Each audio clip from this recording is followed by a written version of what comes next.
مولانا نور اللہ حقانی صاحب نے دبئی سے سوال کیا ہے کہ ہمارے ساتھ کچھ دوست ہیں، ان کے کچھ دوست ہیں وہ ہندو ہیں، تو ان کے ساتھ بیٹھ کر کھانا کھاتے ہیں، تو کسی نے ان کو کہا کہ ہندوؤں کے ساتھ بیٹھ کر کھانا کھانا جائز نہیں ہے، تو یہ بتائیں کہ جائز ہے کہ جائز نہیں۔ دیکھیے گا، یہ مسئلہ پہلے بھی ہم عرض کر چکے ہیں کہ غیر مسلموں کے ساتھ کھانا کھانا جائز ہے، اس میں کوئی حرج نہیں ہے۔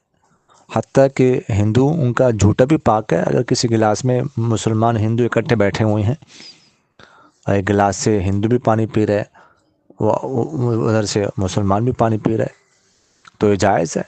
ایک پلیٹ میں دونوں بیٹھ کر کھانا کھا رہے ہیں، یہ جائز ہے، اس میں کوئی حرج نہیں، بلکہ ان کو اپنے ساتھ بٹھانا چاہیے، ان کو اپنے اخلاق سے متاثر کرنا چاہیے، بٹھا کے اچھے اخلاق سے پیش آنا چاہیے۔ ان کو جو ہے نا روٹی کا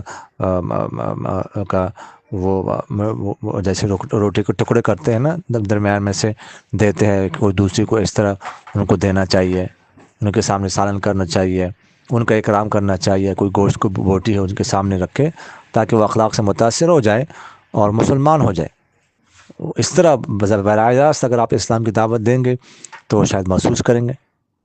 تو براہ راست کی بجائے اس طرح اپنے اعمال سے ان کو متاثر کر کے ان کو اسلام کی فکر کرنی چاہیے، ان کو مسلمان بنانا چاہیے۔